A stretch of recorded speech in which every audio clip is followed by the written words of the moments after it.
welcome to Riffs Magazine. We can be found on the web at www.catechris.com. My name is Jason JROCK Houston, and I'm speaking with legendary drummer Carmine Appice. How you doing today, Carmine? I'm doing well. Great to be talking to you. Carmine, just to anybody that's listening to this, I'm pretty sure they have no doubt who Carmine Appice is, but just to kind of make people realize what a veteran you are of the rock community. I was just thinking about this, the other day that John Bonham, as of last year, 2020, it marked the 40th anniversary of his death, and I was reading that you're actually not only a guy that knew him, but you kind of influenced him. I mean, that just kind of speaks volumes about how long you've been doing this, Well, I was here before them. Yeah. And I mean, it's hard to believe it's been that long, but I know. We're releasing a single September 6th with Tim Bogert and the rest of Vanilla Fudge, the original band. We did an arrangement of a Supreme song, just like we did in 1967. And it's the 54th anniversary of the band. And it sort of closed the book on the original band playing together and releasing any music. And we released the same song, the same band, the Supremes, with this. And on the B-side is a tribute to Tim Bogert. Yeah, and I wanted to ask you about, so what you're saying is, with the recent passing of Tim Bogert, have you guys kind of decided, call it a day with Vanilla Fudge, or is there any chance? No, we're not calling it a day, but we're recording, it's a finish of any future ways to record the original band, because Tim Bogert passed away. So luckily we got him on this last track, and it was a Supreme song that we closed the book on, and we opened the book with a Supreme song. How cool is that? I mean, a great way to kind of say goodbye to him, and so moving forward, have you guys talked about, I'm sure there'll be future recordings and live shows, but in regards to getting a new bass player, or... Oh, well, we've been doing a live show, and Tim has been out of Vanilla Fudge. Oh, okay. Yeah. For many years. We have a bass player, Pete Bramey, that's been playing with us for the last 10 years. Oh, okay. I wasn't aware of that. Doing all live shows, and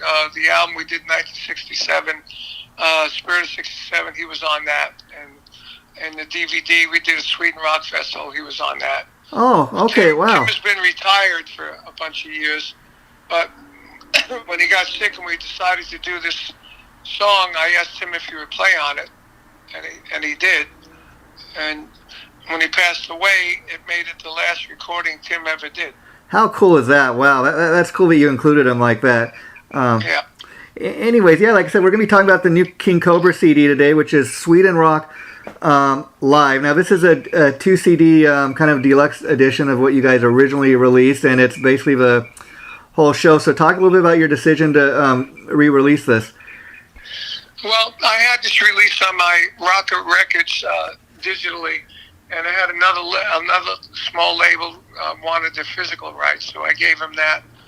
And I also had my Guitar Zeus product on my label, but I really didn't have time to operate the label as the label should be operated. Yeah. So I decided to shut it down, and while I was doing that, I already made a deal with Deco to release a Guitar Zeus 25th anniversary box set, which includes a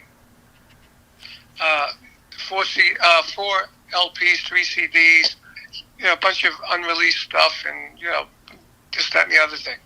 And I also had this live Sweden Rock Festival by King Kobra. Yeah. So I decided to give them the digital rights, and then they asked me if I had any of the bonus tracks. I also had the King Kobra first album we did on Frontiers originally in 2010 with the original band with Paul Shortino singing. And I said, yes, I did have a couple of bonus tracks for that. So we decided to give them the deal to release all this stuff and put together like a special package. For the King Kobra Live, we had 3 extra bonus tracks. And for the King Kobra first album just called King Kobra, I had 2 extra bonus tracks. Yeah, now on the King Kobra Sweden Rock Fest, I see you have Highway Star, that's of course a Deep Purple cover.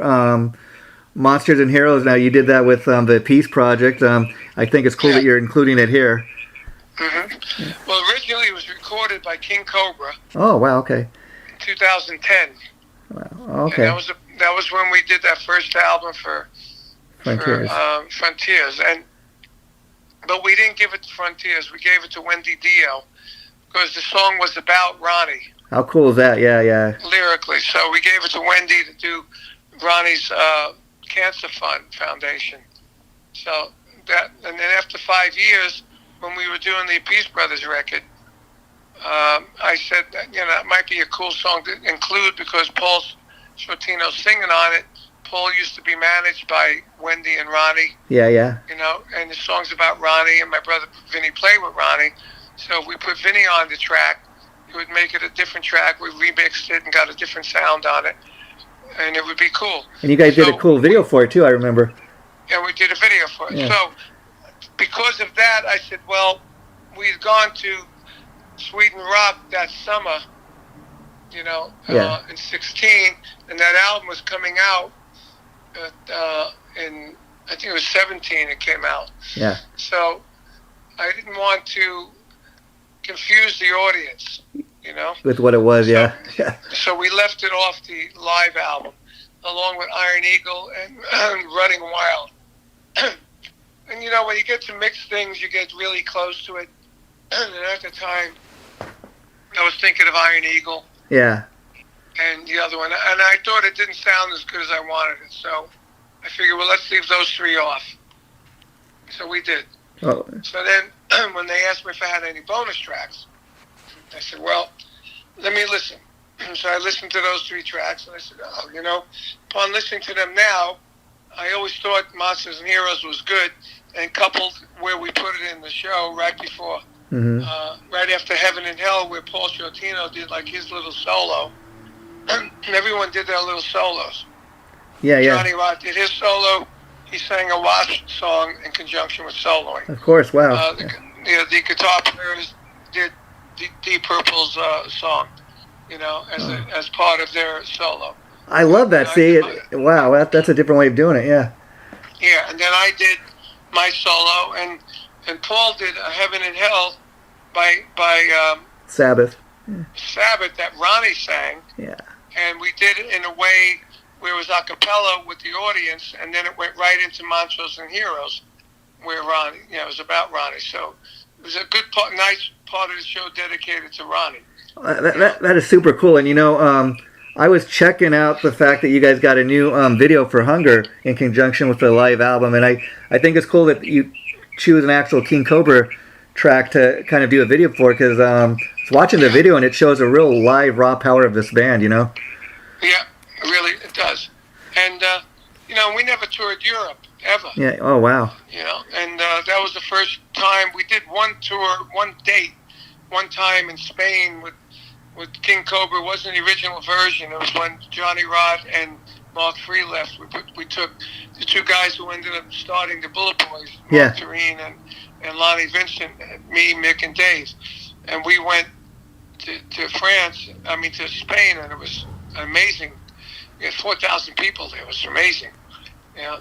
Oh, wow. And so at this time, we did one gig at Vamped in Vegas, where we did the video to have a good time. Yeah, yeah. And then we did a gig there just to warm up, and then we went to Europe. We did 2 gigs in Spain, 1 gig in Holland, and then we went to then we went to Sweden Rock. At the same time, Sweden Rock did a gig with Vanilla Fudge on the same weekend. Oh wow, amazing! That's amazing. Which we recorded a live DVD that came out. Yeah. At Sweden Rock. I think we played on the Sunday, or we played Saturday, and King Kobra played Friday, something like that. Oh wow, how cool is that? Double bill. Now when you did this, Sweden Rock Fest, I was curious. Did you always know that you were going to release like a live album, or did you just kind of listen to it after the fact and think, oh, we got something here? Well, when you do a gig at Sweden Rock, you give them permission to record it live in case you want to do it as a live album. Okay, wow. Yeah. So which we did, and we bought the rights from them, whatever it was, a couple of $1,000. Mm-hmm. And then we took the multi-tracks and we mixed them. Yeah. Now, is there any thought to doing like a live DVD or anything like that in conjunction with this? Well, we don't have footage okay. of King Kobra live, but I just been talking to Paul and Johnny. I said, maybe next year we should do some King Kobra touring in America, because we haven't really done any shows here since VAMP. That's the only one we did. Yeah, it's kind of interesting because you guys are obviously an American band, and there's quite a history with King Kobra, but because of all the different lineup changes, you guys haven't had a huge opportunity to tour. And with Frontiers Records, that's basically a European label. Yeah. Yeah. Yeah, and they didn't really promote it good enough, but it's cool. But I think, like I just talked to my brother, I said, it might be really cool to do Last in Line and King Kobra together. Oh, that would be totally awesome. And then I was curious, what's going on with the Appice project you guys have? Is there going to be a new CD with that? Well, we're doing some shows at the end of this September. We got 4 shows. Yeah. And we have one new song that could probably get us a new record deal. But I've been so busy. Vinny. Oh yeah, I bet. We haven't had time to do it. Even though we have a couple of new songs written, we haven't had time to record them. So well, yeah, we're going to talk more about that. I'm thinking of maybe doing the new song live, introducing it to the audience, and then going in and actually recording it. That would be a cool way. You're such a pioneer and stuff like that. I mean, people have been doing it so many years now, but you were really the first guy that started doing those drum clinics. And I think last time I talked to you, you were telling me how you're actually the one that's the reason they started having a Tower Records drum off. Yeah, guitar set at drum off. Okay. Yeah, I started that. Oh, wow. What an amazing thing. And of course, people know that in the 70s you played with Rod Stewart, and you're actually a writer on Do You Think I'm Sexy? Yeah, and Young Turks. Young Turks, yeah, great classic Rod stuff. But getting back to King Kobra, that's another thing people fail to realize, that the Bullet Boys actually launched kind of from the ashes of King Kobra. Yeah. Yeah. Well, yeah, and actually the songs they put on their first album were King Kobra songs that we were working on, and they just got up and left.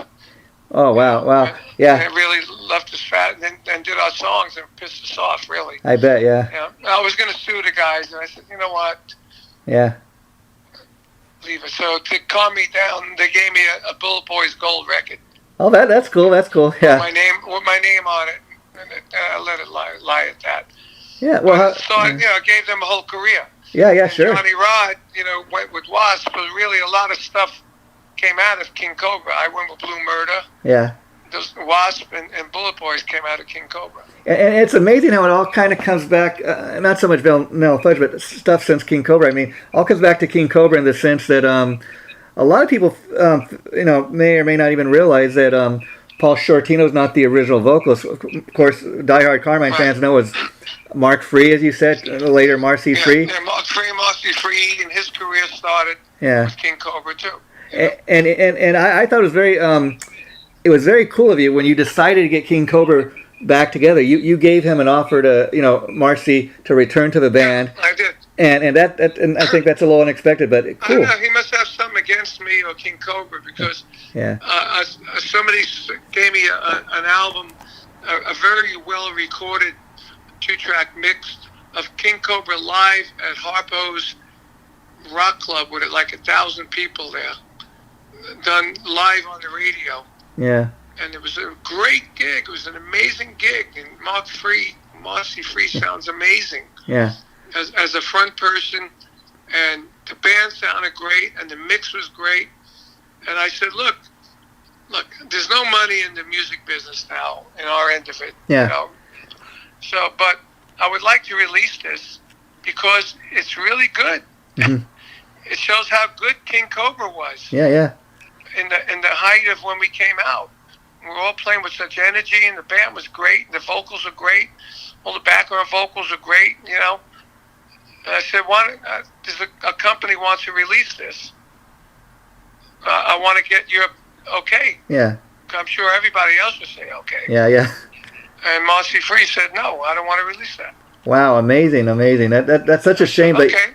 Yeah, talking fine about with me. the current. I said, I'm not going to, it's not going to affect my career, but I thought it might be good for your career because we were a great band that didn't get the shot that we needed, and this shows how great the band was, and it's another creative way to put out our music and put out our talent. Yeah, and I think maybe you won't make a lot of money, but Yeah, and I think that's a great thing about putting King Kobra back together in his current lineup, because I mean, Paul Shortino, even though he's not the original singer, such a great, huge talent in his own right. I mean, unbelievable talent. He's a perfect guy to relaunch this with, I think, Yeah. And the way we're putting this together, the way we did the other two albums, I didn't just tell you this, right? No. I'm doing interview after interview. I understand. That's all right. Yeah. Yeah, well, when we did the first one for Frontiers, they asked me to do it. I put it together. Asked Marcy if he didn't want to do it. I got Paul, because I knew Paul was a great singer. Yeah, yeah. But also, Paul is a great engineer. Oh, wow. And producer. So he has it set up in his house that I went to Vegas, and we wrote songs, me and Paul, and sent it to Dave and Michael Phillips in Arizona, and we did a lot of it by the internet. Oh. So we got the songs written, and then Paul did, Dave did a click with a good guitar part, Paul did a vocal, and I would do drums, and then we build everything off of that, and we put the whole record together, both records like that together. This time, Dave is not involved, because he didn't want to. He said, the same kind of thing as Marcy. He said, why put all that work into it? Nobody hears it. Nobody buys it. Well, you got the diehards that are going to buy it. I said, but dude, yeah, you're creating something that you created, and you're adding to the legacy. Yeah, yeah. Whether it sells or not, you don't need the money. He works for Live Nation as a computer tech. Well, there you go. Yeah. I said, but it's anyway. He didn't want to do it. Mick went back with the Bullet Boys, and in his spare time doing that. And his real job is he's a union painter, set painter for the movies. Amazing. And I was just going to say, Mick Sweda, super talented guy, not just guitar player, songwriter though too. Yeah. So, and he didn't want to do it either. So we got Rowan Robinson to do it from Dio. Oh, he's a perfect guy. I mean, great. And we were working with Robbie Lochner, who plays with Great White, who's a great talent and everything. But we started working with him, but he's been missing in action. So we're actually talking to Carlos Cavazzo. Oh, wow. Either of those guys. I know Robbie. I mean, funny you say that. I'm going to be interviewing him at 12 p.m. today about the Jack Russell thing. But yeah, I mean, so. Wow. Well, I don't know where he is. He was in touch with us, and we started working on songs. And then he said, "I'm going out with Great White, and I'll be back then." And then he went out and came back, and then in the interim, we started working more with Robbie, and now we got like 11 songs together with Robbie. I mean, with Rowan, and Robbie's been out with Great White and been missing in action. So I said, I want to get somebody that may want to go out on the road, and he seems like he's too busy. Well, I think Rowan, he's a great choice too, and I'll tell you why. I know him not just from Dio, but he's been in some other bands, and he's got this other project he's working on, which sounds nothing like Dio. He put a couple of clips up on his Facebook page. Sounds like music that came out of the 70s. He's a super talented guy, and when you realize Ronnie James and Paul, Dio, and Paul has been the what do you call it? Like the hub, right? Yeah. He lives in Vegas also, and Rowan does. So them two are working on songs together. Like Paul would say, play a riff to this, and I would send them drum tracks. And Paul took some of the drum tracks from the other two King Kobra records, and they're writing songs, and including me in it. Sending them to me. I'm saying, no, let's do this melody there, blah blah blah. And now we got 11 songs put together to my drum tracks. Cool. Yeah, So when I get them to re-record them, it's already into my feel on it, Yeah. Well, Carmine, I love hearing this as a fan of yours, because I love that attitude. The fact that these other guys don't want to get involved, you're just kind of moving forward with some new members, and Rowan Robertson, I don't know if you know anything about his story, but Ronnie James Dio brought him over here to America when he was like just 17 years old. I know. And he's an amazing player, so I'm glad to hear he's involved. I was really close with Ronnie and Wendy and to my brother. I mean, Ronnie used to come to all our Christmas and Thanksgiving with our family. He was like family, Ronnie. I bet. In fact, and when he was with Rainbow, they asked me to join Rainbow, but I couldn't do it. I was going to ask you, I heard rumors over years that before they got your brother in Sabbath that you were asked to join. Is any truth to that? Well, you know, it's a funny story. They were on Warner Brothers. Rod was on Warner Brothers. We had a publicist on Warner Brothers that used to do the PR for Rod on the road. Oh, okay. And she asked me, Black Sabbath's looking for a new drummer. Yeah. Would you be interested? Because she did the press for Black Sabbath. Yeah, okay. I said, well, not really. I mean, Black Sabbath weren't even that hot yet. Yeah. You know, they would play the Forum and they wouldn't sell out, or maybe they sell out once. I was playing with Rod. We were doing 6 nights at the Forum.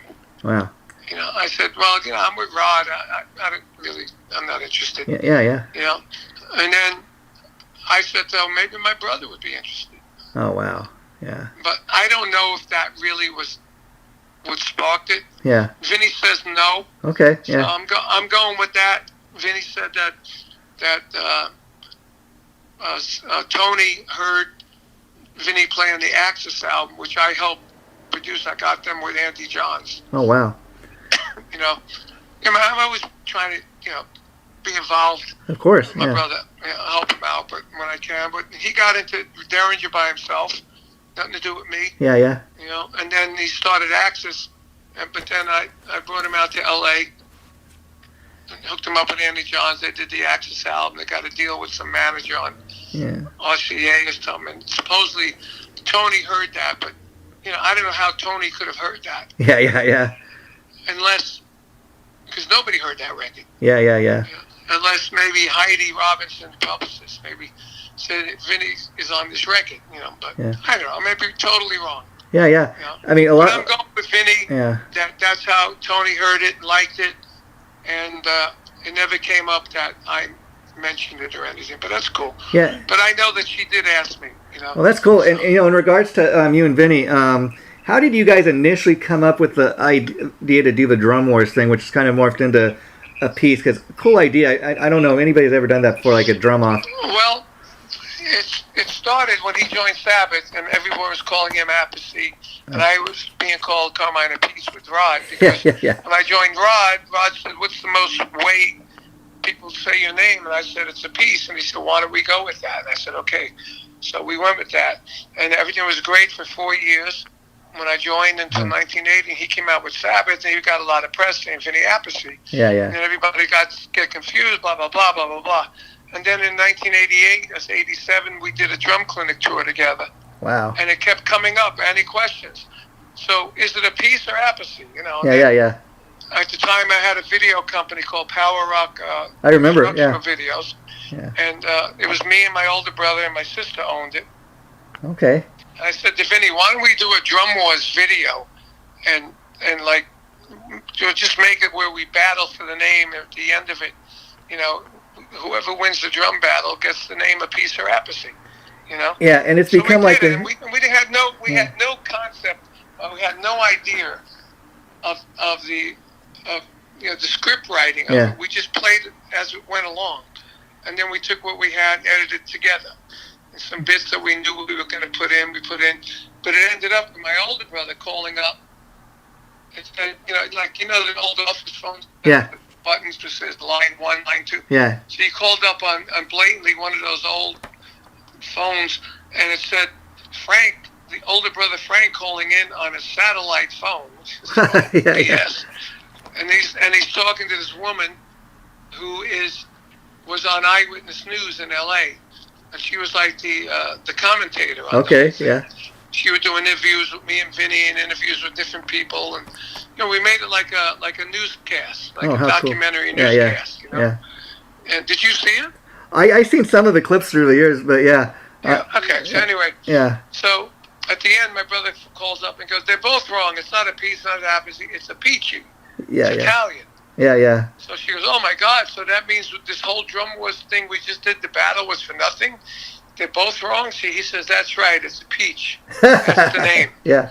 So then she does a little epilogue, and that was the end of the video. So then I had copywritten the name Drum Wars, because I always thought it would be a cool thing, because I started the Drum Off by Guitar Center, and I wanted to call that Drum Wars, but we called it Drum Off. My manager at the time thought it was a better name for that particular thing. Yeah. So then I said to Vinny, when Ronnie died in 2010, maybe we should take Drum Wars to either do clinics or do a show. Yeah, yeah. So we did a clinic in Long Island. No, we did a show in Long Island. I'm sorry. We did a show in L.A., and we did a clinic in Long Island under the name the Peace Brothers Drum Wars, the clinic or the show. And we found out when we did the show that people really liked the idea of it. And at the time, it was more drum-oriented than song-oriented. And then I booked a 20-city tour of Europe.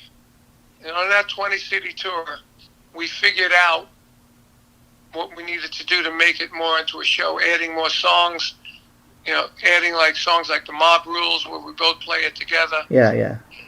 Adding more Dio songs, more like Do You Think I'm Sexy, Done Heavy, Bark at the Moon, And when we came back from that 20-city tour in Europe, we had a really killer drum show together.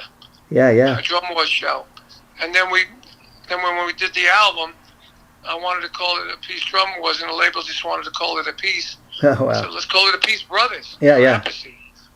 And then the concept of the album cover with the split face with the stitches down the middle, like Frankenstein. Yeah, yeah. That went along with the song Monsters and Heroes, Yeah, and the cool thing is it kind of all is an original concept. Starts with you and your brother, which I think is a perfect kind of thing for you guys to kind of do a drum off between the two of you. The whole thing about how you say your name, that's a thing you guys are kind of well known for. I mean, you say it different or whatever, but I know in every interview now we got that in the show. Yeah, yeah. We make it a comedy bit where Vinny will say, everybody will say, Carmine Appice on drums after my solo. And I say, everybody wants to know about our name, why I'm Appice and he's Appice. This is the story. Yeah. And the first time he did that, he was actually going to tell the story. Yeah. But I started playing really loud so you couldn't hear him. Yeah, and then he got the bit. Yeah, and when I stopped playing, he said, and that's the story. And I don't know if it's just too that the way you guys play off each other for being, the fact that you're brothers and that, and you got a natural connection. But I love that you put the comedy as part of the show, because comedy is, I think, a thing that really has a way of bringing people together.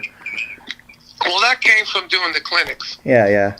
You always had added comedy and jokes. Like when I did the very first rock clinic, 1971 or 2, whatever it was.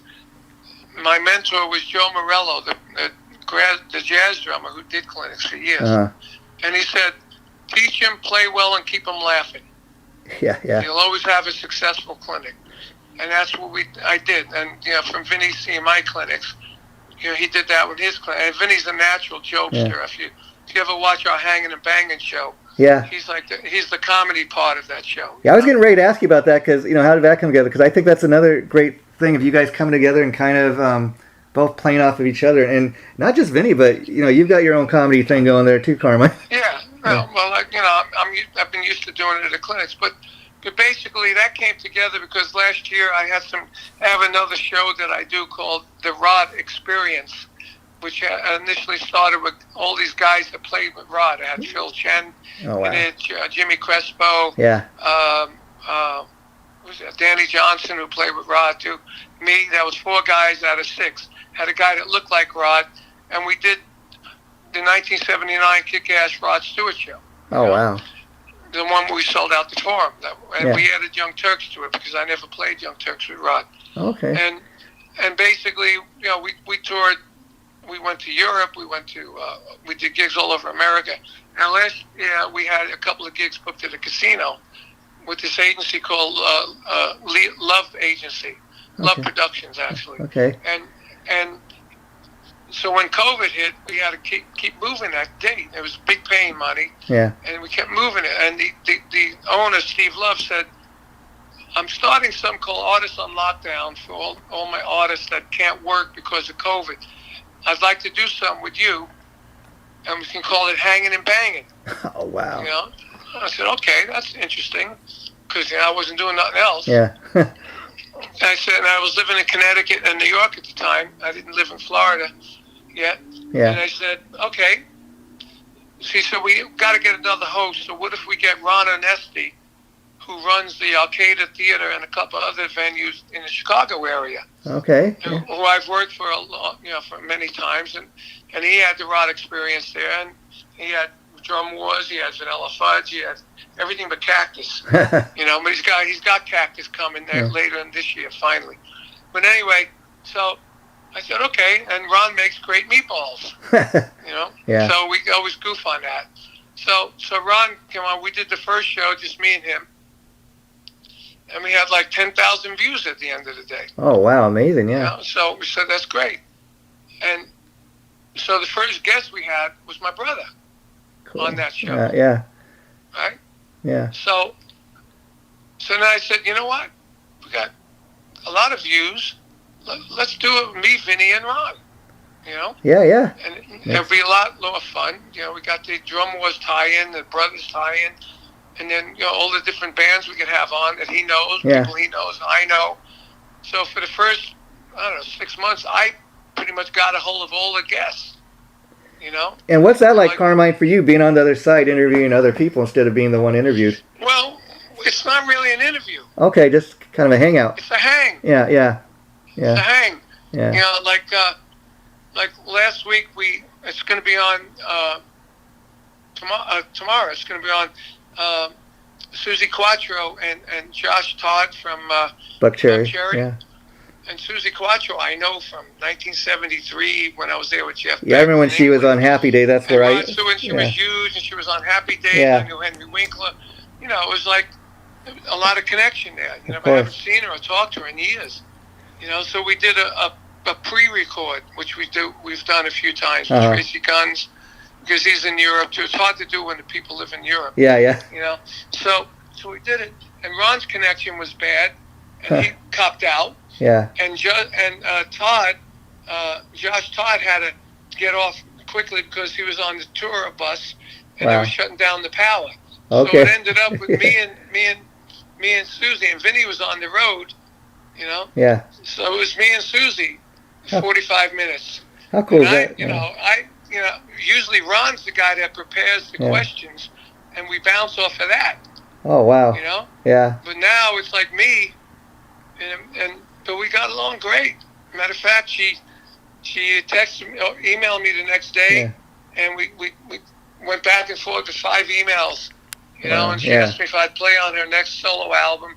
And I sent her some stuff I played, an instrumental album that's coming out on Cleopatra called Energy Overload with my friend Fernando Perdomo.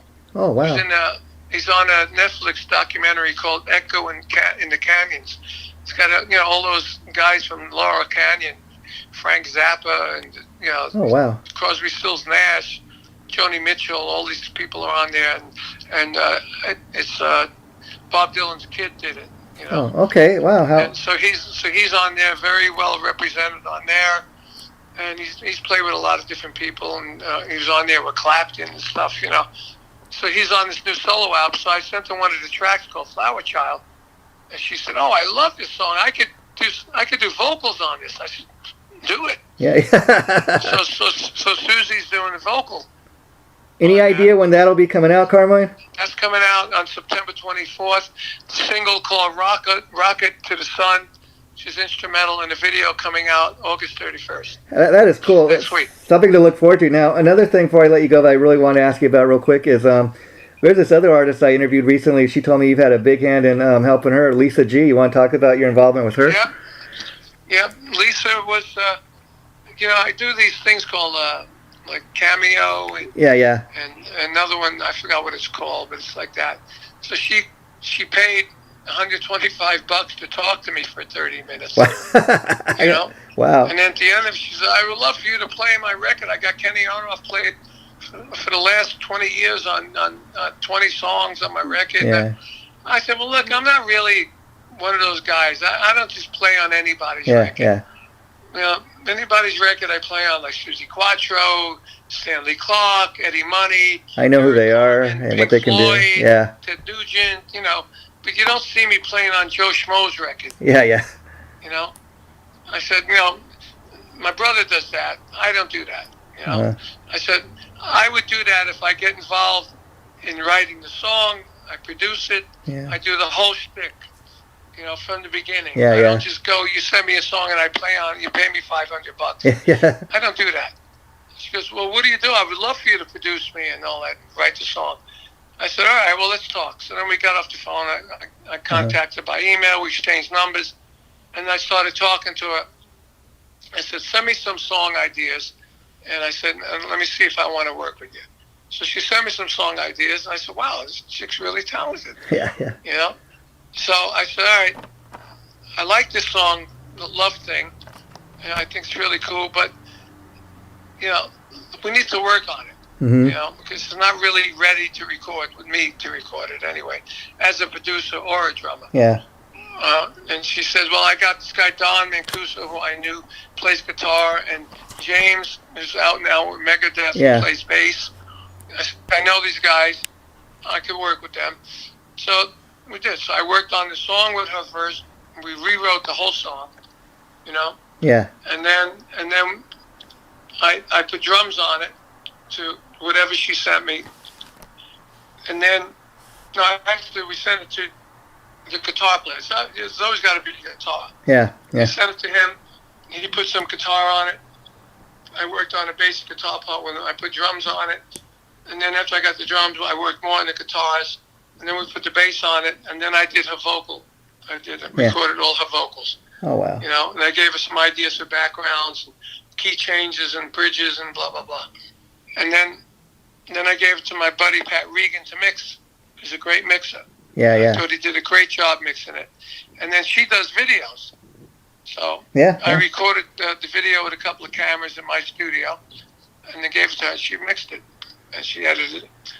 And then we had the whole package, and I put her on Deco Records. Yeah, that is really great of you, because she's a huge talent. I mean, anybody listening, Really huge. she's not really like hard rock or anything, but she's got these hard rock guys playing with her, and a great pop singer. I'm making her hard rock. But yeah, hard rock. Yeah, but that's great. And Deco Records, like Deco Records or whatever it is, great label to be on. You know, Yeah, not I just like them a lot. yes, they're really great at promoting their stuff. That's one thing I gotta say.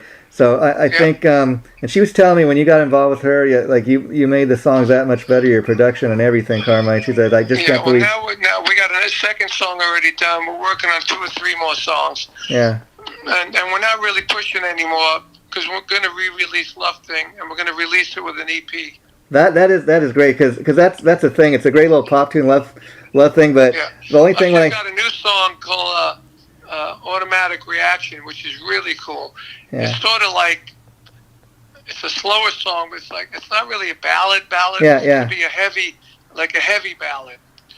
That's like cool. A That's cool. kind of ballad, but with a female voice.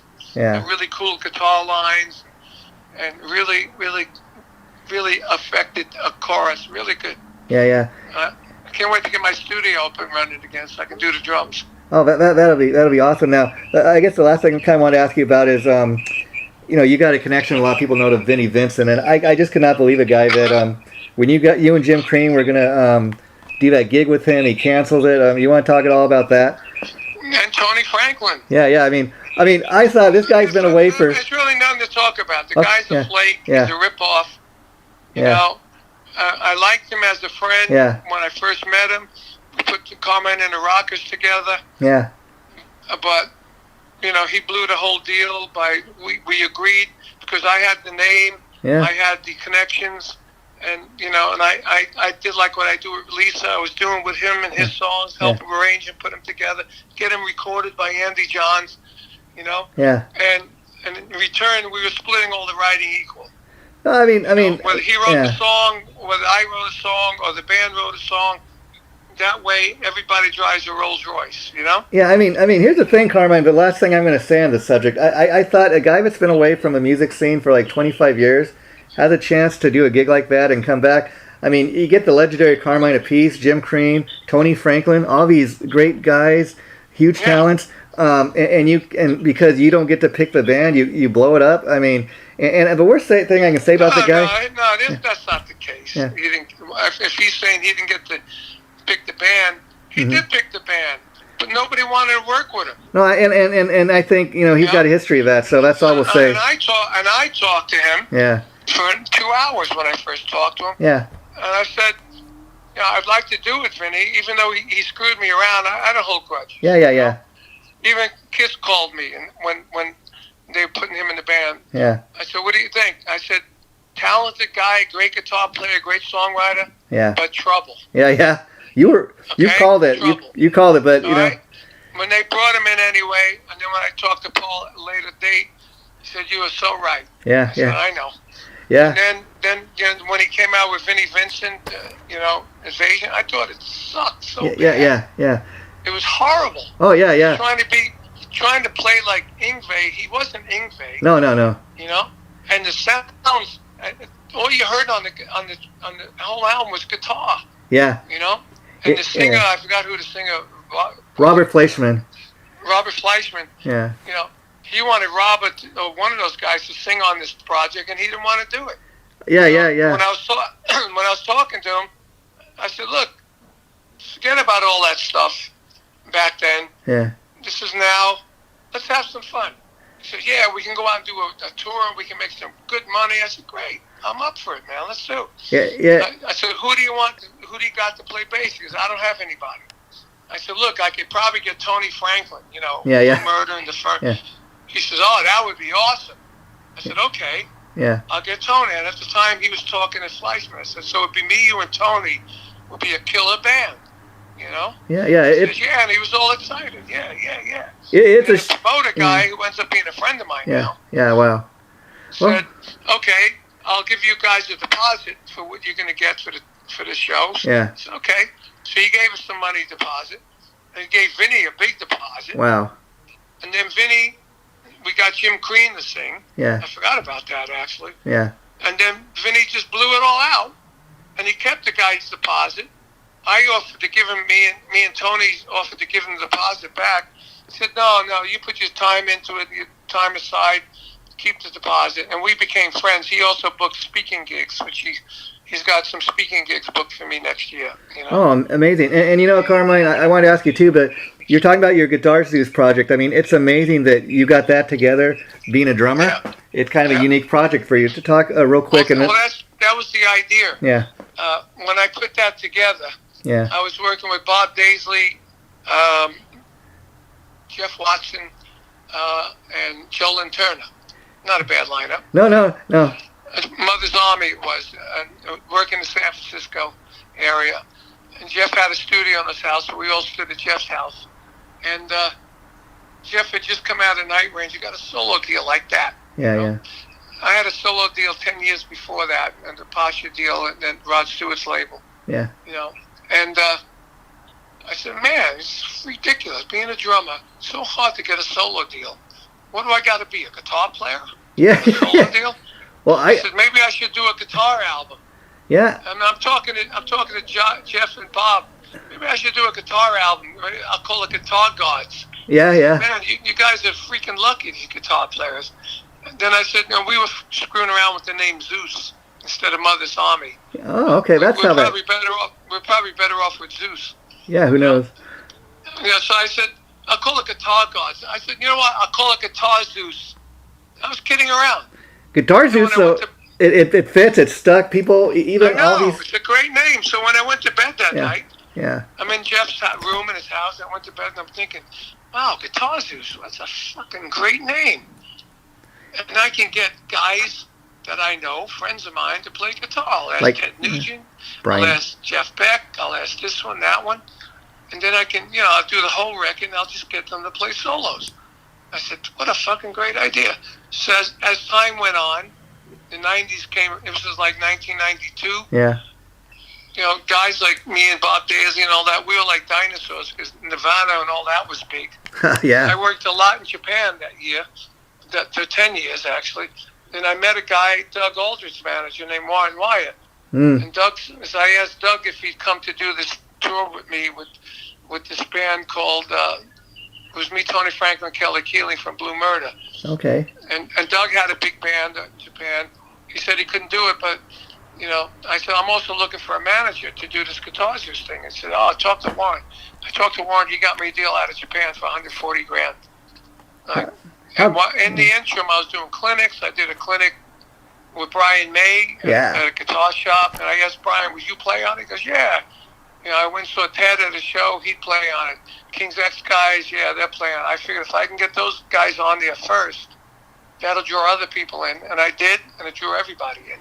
And Carmine, not only... I got Yngwie, I got Paul Gilbert, even got, what's his name, Steven Seagal on it. Wow. And Sean McEnroe, too, the tennis player. And that's the thing I always loved about you, Carmine. Not just a great drummer and everything, great talent, but great human being, great idea, man. Everything starts with you. I'm a music entrepreneur. Yeah, you really are the longest one, kind of really going. Lasted all these years, and gotta love you for it. And Jim Crean's another one. You kind of, he already has his own career going, but you kind of, you shined a light on him, and look at his career's just kind of taken off too. Who's that? Jim Crean. Oh yeah, Jim Crean is doing well. Yeah, so he's doing well.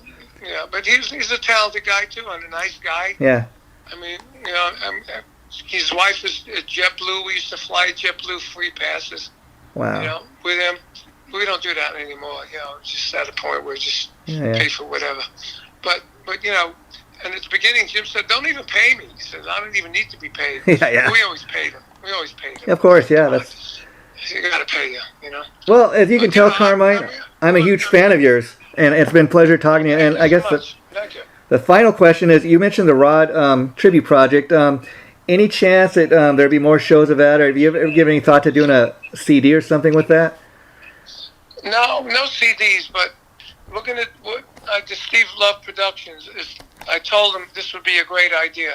We had Michael DeRocha from Heart on our show, and he's working with Roger Fisher, who's the other member of Heart when he was in it.